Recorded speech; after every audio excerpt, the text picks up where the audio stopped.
really felt bad seeing myself now I'm in a wheelchair. I'm actually seeing myself on the mirror. I'm seeing myself on a wheelchair. I can't. Then I look at my hands. No, I was looking at the mirror, trying to move my hands. Then looking at my legs, looking at my face on the mirror. I was like, what happened? What really happened? I really felt bad to a point that I had just to turn and move from that mirror. Yeah. Sometimes reality hits, but then you can't do anything.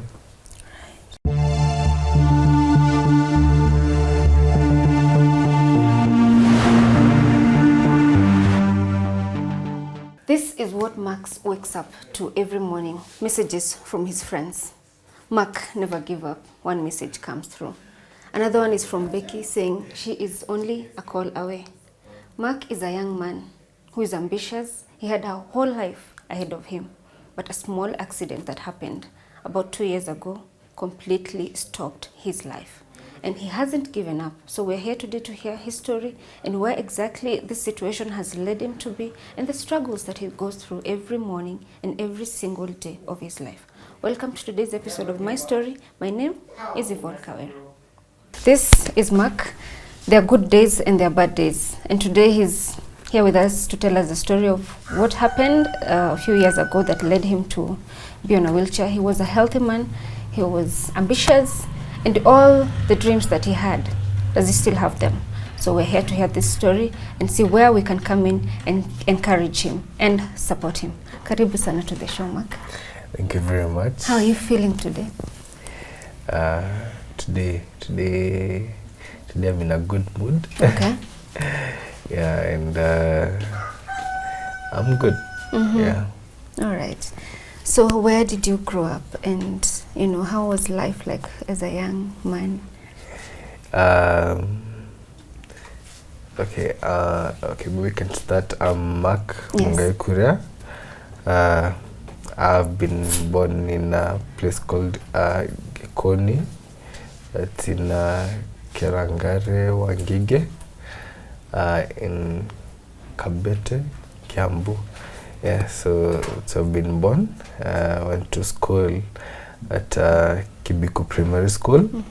Later on joined Larry Boys. Then transferred to Kahuhuru High School. And then I joined the University of Nairobi, where I've been studying up to now. Yeah. What course were you taking at? I was taking Bachelor of Arts, Economics and Sociology. Yes. All right. So how did life change? What happened? So you can take us to that day. So it was on it was on 5th December 2021. Okay, so the day before I was just preparing for my exams, the end of first semester, 4th year exams. Then after doing some studies here and there, then I decided let me find where my brother was. So I went where he was, and now on Sunday after I went where he was, then we went to his place. Then the next day in the morning, we decided to go out, so got into his car, then got into the back seat and decided to nap. So later on I just woke up on a Monday morning in hospital. I didn't know which hospital I was in. Actually I didn't know where I was, just seeing people sleeping. I was just seeing people next to me in beds. Actually I didn't know what had happened, and I didn't know how the accident happened or whatever had happened. So I was just getting stories afterwards of what actually had happened. Yeah. So when you woke up and you found yourself in the hospital, what are the first things that came, the first thoughts that came to mind? I was just there. I didn't exactly know what was going on or what I could do. I was just there. Were you in any pain? Actually, I was not in any pain. I was not in any pain. Imagine I was just lying there. I didn't know what was happening. I didn't know what to expect.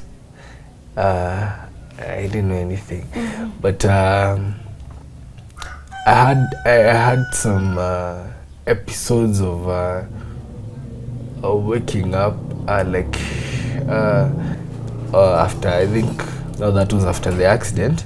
I was in a hospital in Kikuyu, whereby when I woke up, I saw my brother. He was, I think, kneeling or crying next to my bed. The bed next to me was my cousin, because in the car were my cousin and my brother at the time of the accident. And then I could see my family and sibling. My family was standing like outside a mirror. Yeah, not a mirror, but a glass. They were just there watching. That was the first time that I woke up. That's what I can remember. Then the second time, I was in an ambulance being rushed to Kenyatta. So, and when I didn't know I was going to Kenyatta until I asked the person who was with me in the ambulance. So I asked him, can't remember whether it was a him or a her, where are we going? They told me we are going to the hospital, we are going to Kenyatta. Then the time that I woke up, there was a doctor there asking me how I'm feeling. And then he injected me with morphine. And he told me I'm going to feel high. Then I think I slept again. When the doctors did the scan and all of that, at what point did they break the news to you that you are no longer going to work again? Up to now, no one has ever broken the news. Seriously? Yeah, no one has ever told me that. But you will work again, no? No one has ever told me that. Actually, no one told me that. No one told me. These are things you just figure out on yourself. By the time I was getting to Kenyatta, I couldn't have any sensation. But I can remember feeling, losing sensations from here, my chest. Because when I was getting to Kenyatta, I could feel part of here. I could feel part of my stomach. And also I could move my hands. Then it all faded away. Like, how do you even explain? 1 minute you're able to move your hands, and then actually it felt like losing sensation going upwards like that. Actually that's how it felt. Because I can remember the sensations just faded away upwards, and I felt that one I can remember.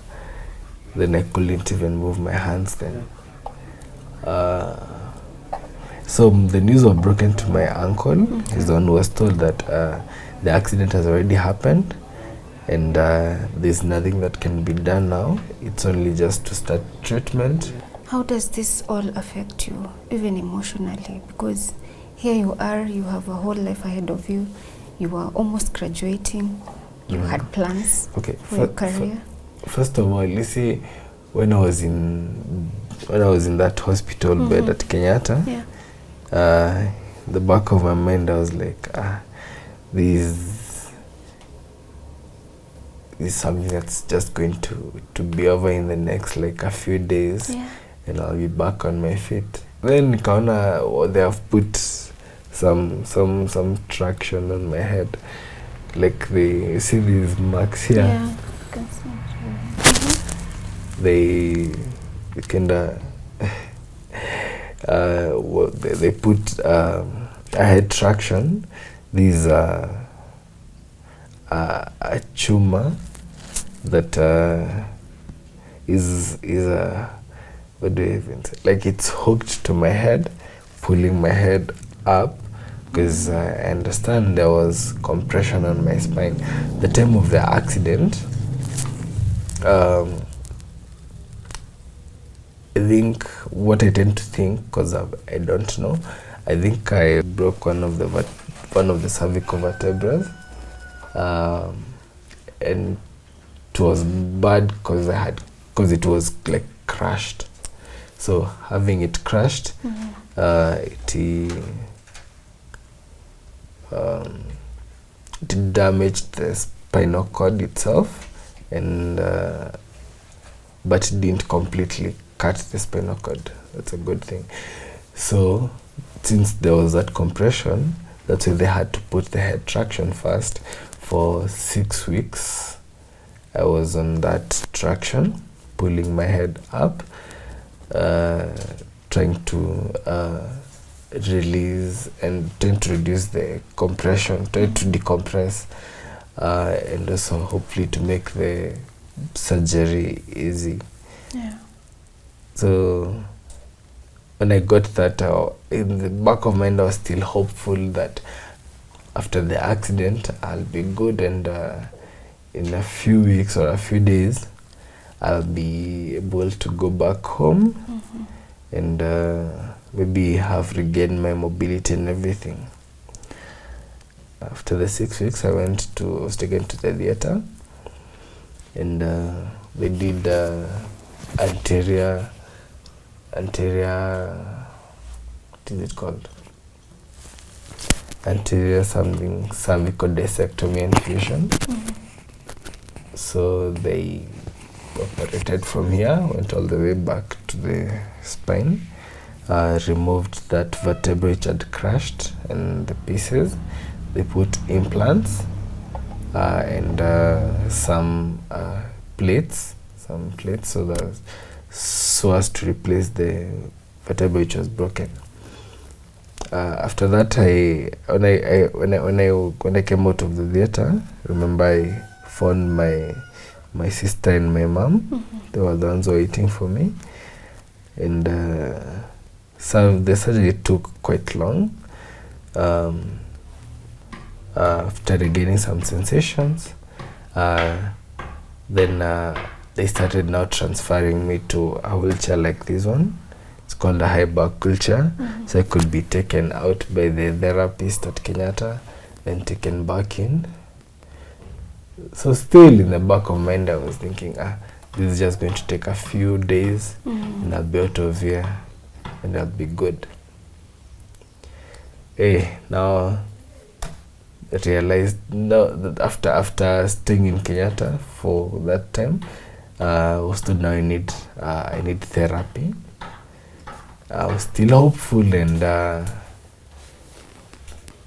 thinking that therapy will just take a few sessions and I'll be back on my feet and I'll be able to go back home.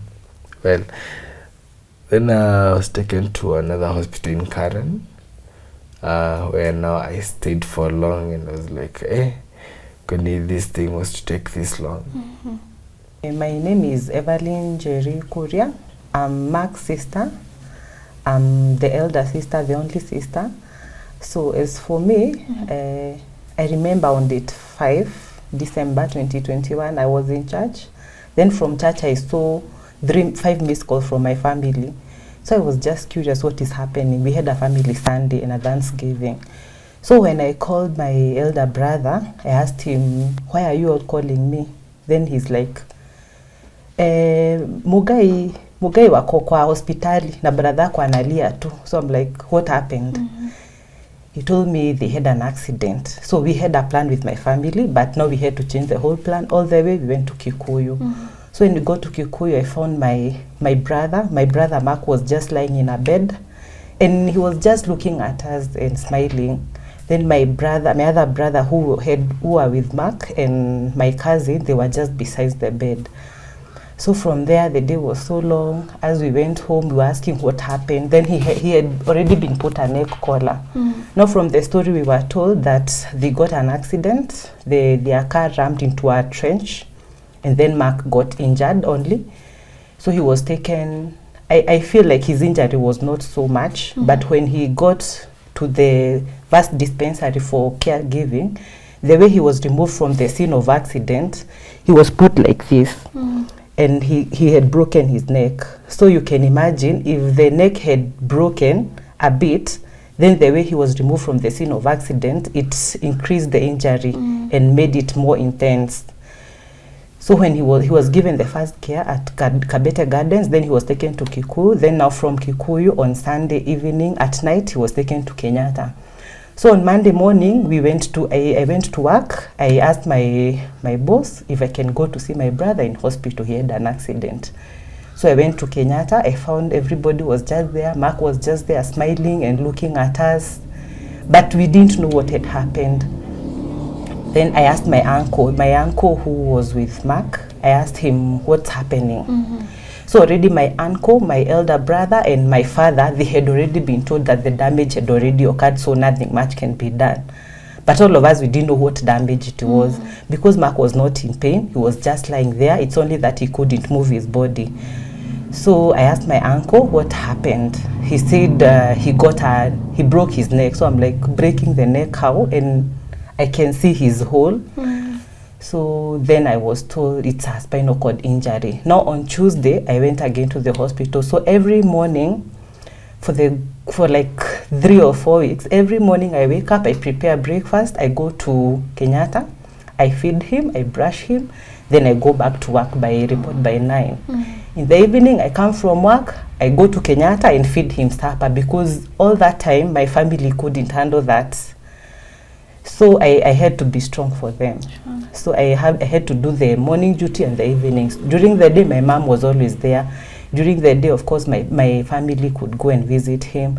So on that Tuesday morning, Mark was asking me, what am I doing here? What is happening? So I was like, you got an accident and you broke your neck. So everybody got mad.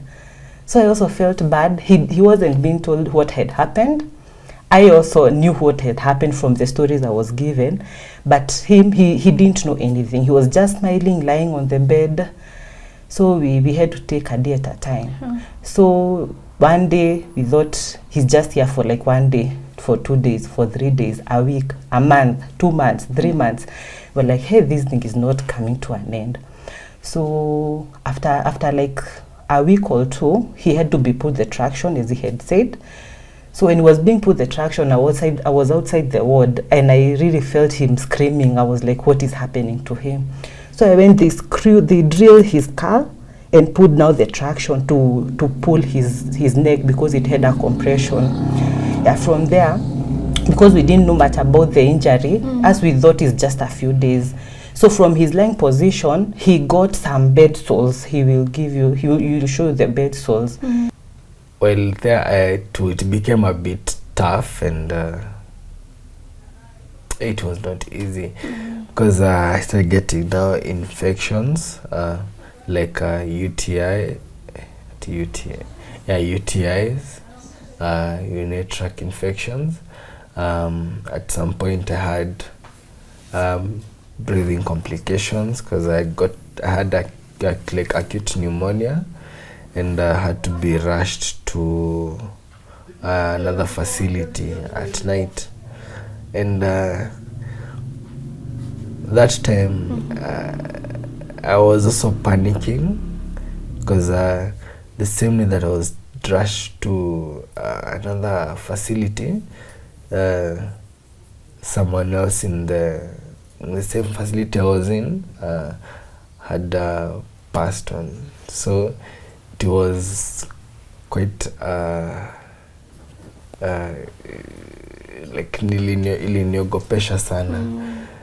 So I was taken to a hospital in South Sea, and where I was taken in ICU for, I don't know, I think almost a week on oxygen, and yeah, it was tough. Then after that week, I was rushed back to, taken back to the facility in Karen, where I was getting therapy. Had therapy there for a few, for like how many months? From February, March, from March up to August or July when I went back, when I came back home. Yeah. Okay. From July 2022 up to now, you've just been at home getting therapy and taking medication?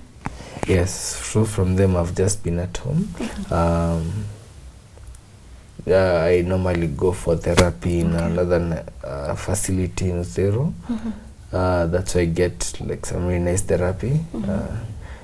You can check some of the videos on my TikTok. That's why I have those good videos of my therapy. Yeah. We did see you take some medicine in the morning. What was it for? Could you take us through that? Okay, I normally take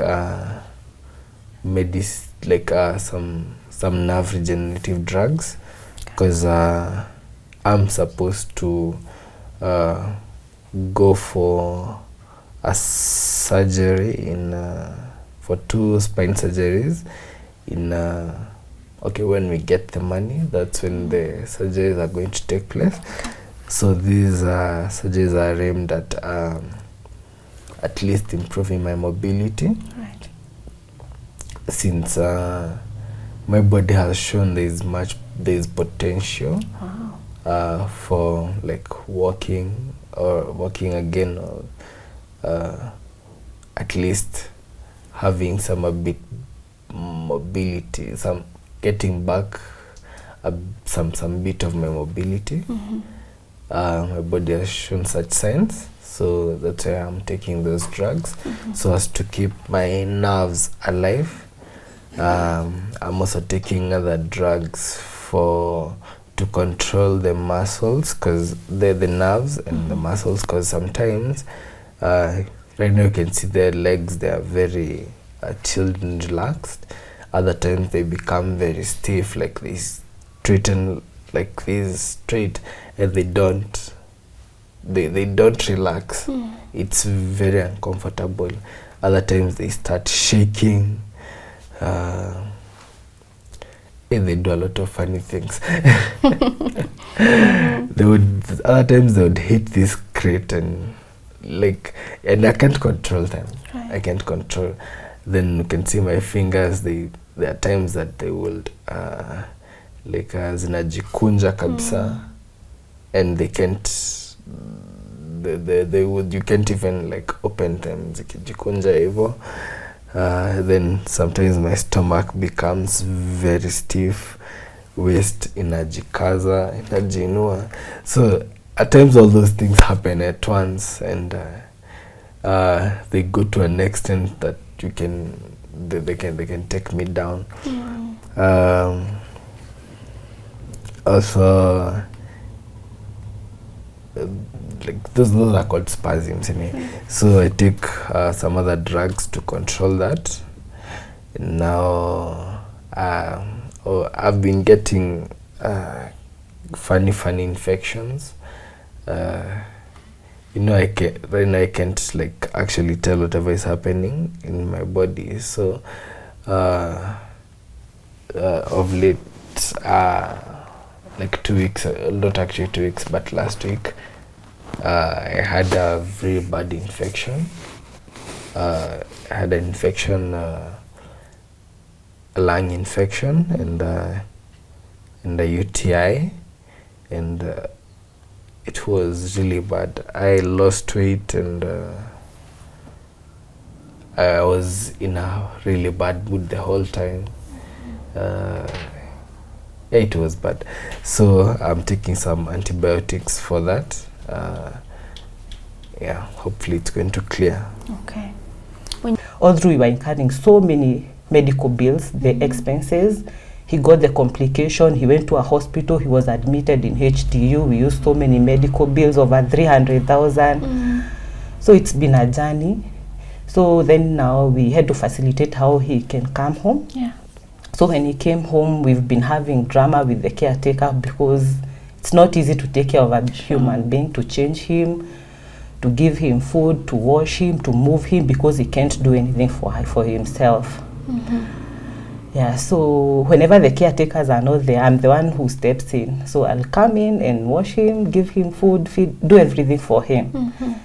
So for me, it's been quite a journey. We've come to learn about the spinal cord injury because I never knew there's something like that existed. Yeah. How do you raise the money to, you know, facilitate the medication and all of, and the therapies and all of that? Okay, now for the medication, my parents don't have work. So myself and my two other brothers, we have to arrange on how to like chip in. We have to facilitate how to pay the caretaker. We have to raise money for the medicine, for the medical checkup.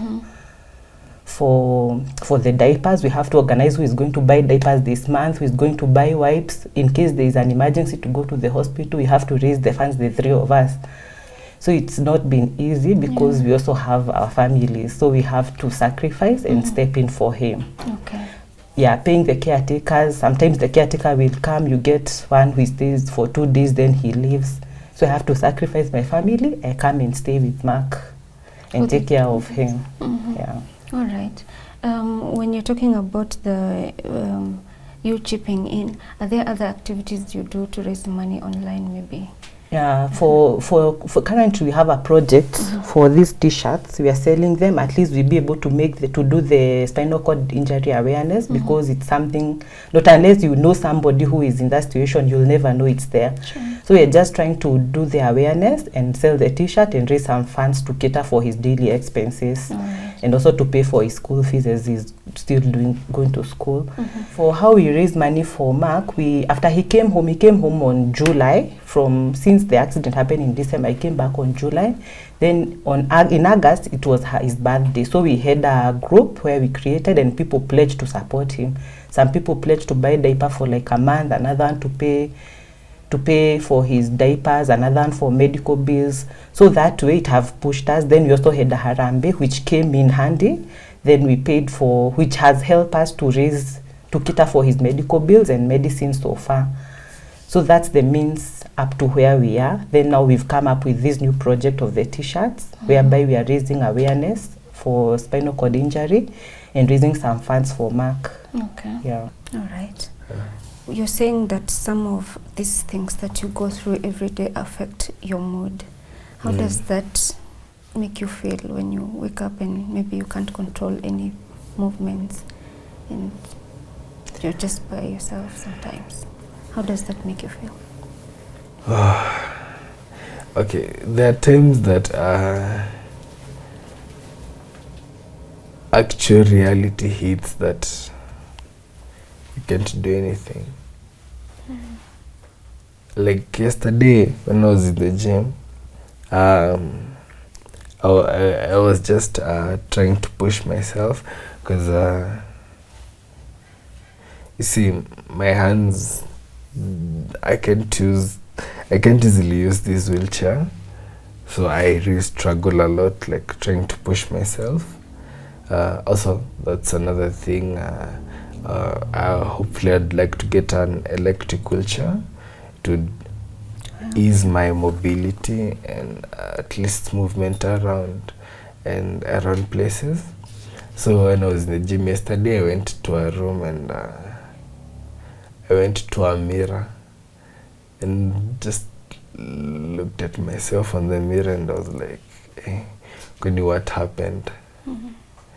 And I really felt bad because actually I don't even know what to say. And it really felt bad seeing myself now I'm in a wheelchair. I'm actually seeing myself on the mirror. I'm seeing myself on a wheelchair. I can't. Then I look at my hands. now I was looking at the mirror, trying to move my hands, then looking at my legs, looking at my face on the mirror. I was like, what happened? What really happened? I can't do anything for myself. It's not something that I ever thought about back then. That's something that ever crossed my mind that would happen, or a situation I'll be in. I really felt bad to a point that I had just to turn and move from that mirror. Yeah. Sometimes reality hits, but then you can't do anything. Do you still go to school? Yeah, so that has been another challenge, because I was really hopeful of graduating, but don't know what to say, whether it's fortunate or unfortunate. My classmates just graduated last year. Like most of them, they graduated, and I'm trying to get back to school. So far, I've been able to take 2 units, an economics unit and a sociology unit, but it has been tough, like real tough, because trying to explain to the lecturers my situation, and still they are pushing for, they want me to sit in the same room, in the same exam room with the rest of the students. And I'm like, how? So like the whole time I just have to attend my classes using my phone, because my laptop broke down. It's not working, and I need like a very friendly laptop that I can easily use. So I have to attend classes using my phone, which is tough.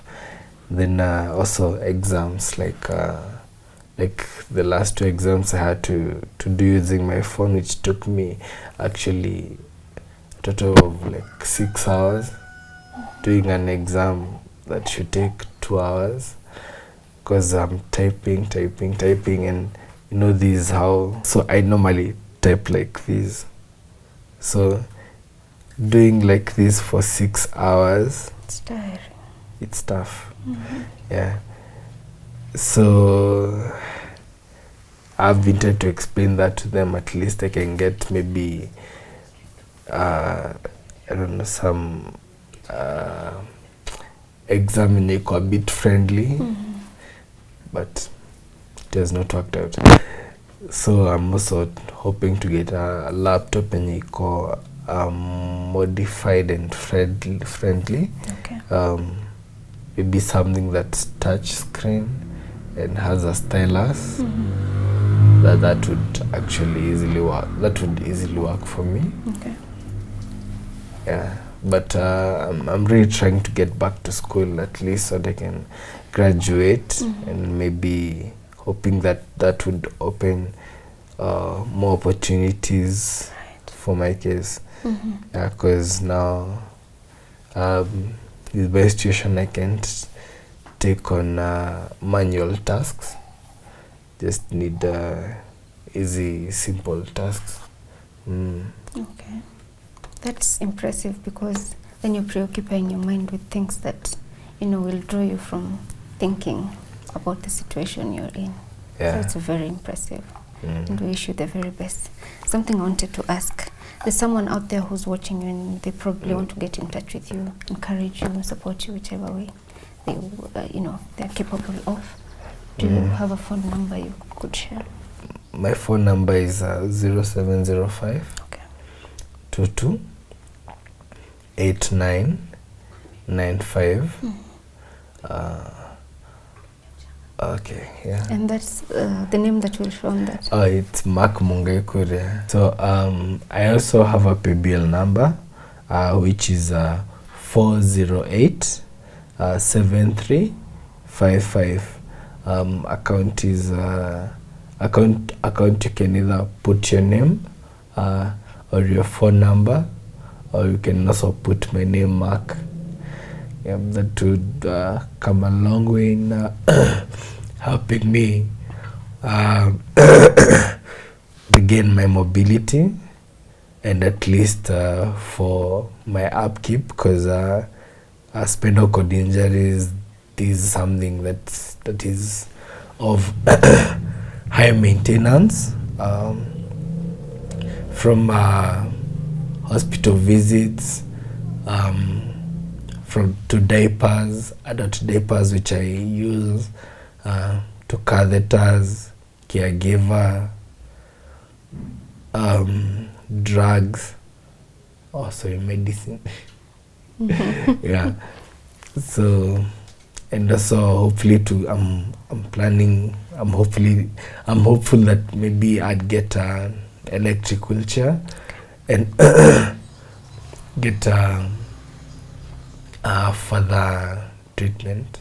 All right. Yes. Thank you, Mark. We do wish you the very best, and we're impressed by the fact that you've not given up. You do want to walk again. We know we'll come back here and celebrate you walking again. I'm still hopeful That's that maybe something would happen, because right now the thing is, one thing about spinal cord injuries, there is no actual, this is something that I know, and I've come to accept that spinal cord injuries, there is no cure for that.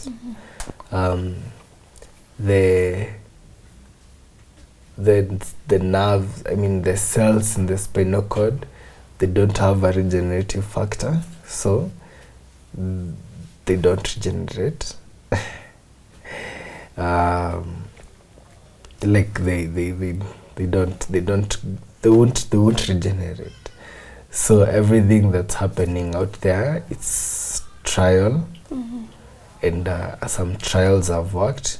There's no trial that has been documented on the FDA, and all these everything about spinal cord injuries, treatment is, they are all trials, where I've come to like research a lot of trials that are happening, and even the one that I want to take on, it's still a trial, but has worked for some people. Hopefully it's also going to work for my case, and still hopeful that maybe, I don't know what will, one thing that a question that people ask me, are you going to walk again after the surgery? And what I say is that I don't know, because actually I don't know what to expect after the surgery. I don't know whether it's going to be I'll be walking again. I don't know whether I'll be able to use my hands again. I don't know, maybe I'll get back all the sensations again. I don't know whether I'll get back the bowel movements again. I don't know. We're just going to find out. They're just going to wait and see what is going to come back and what is not going to come back. Okay. Tell us about the T-shirt and why make my spine great again. So I came up with a campaign with the help of my cousin, or to raise awareness of spinal cord injuries. Yeah, we have this like a small trademark called hashtag SCI awareness, spinal cord injury awareness, hashtag together for Mark, first edition, and with the green ribbon. The reason why we are having this, first of all, we're selling these t-shirts to raise awareness of spinal cord injuries, tell people they are there, and also at least watu wajue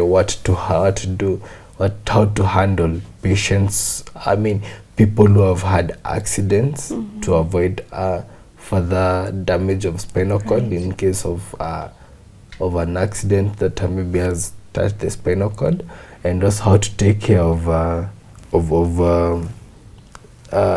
spinal cord, like a patient with spinal cord injuries, and at least people get the awareness that spinal cord injuries, they are there and they exist, and they can be, they're actually devastating and very frustrating.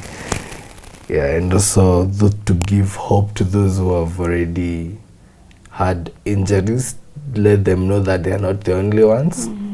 Watu ni wengi huko nje with spinal cord injuries. And actually I was checking at the statistics, and it shows that quadriplegics ni watu kama mimi wenye the accident has like affected the spinal cord around the neck area, which has led to the paralysis of either partial or complete paralysis of the hands and the legs and all that part. So like the quadriplegics have the highest percentage, like ni wengi zaidi than any other than paraplegics. So we are selling these t-shirts to raise that awareness, and also at least raise some funds to help to facilitate my treatment. Yes. So like I have this on mine here, make my spine great again. Itu ni ya ku raise awareness for my case. Yeah, and there are others, like you've seen my sister, she has one for a stand for those who can't. So that one can be worn by any other person who doesn't have a spinal cord injury. But now, atasaidia ku raise awareness. You'll see others, they are written like never give up. And we have quite a whole bunch where people can choose from what design they would like.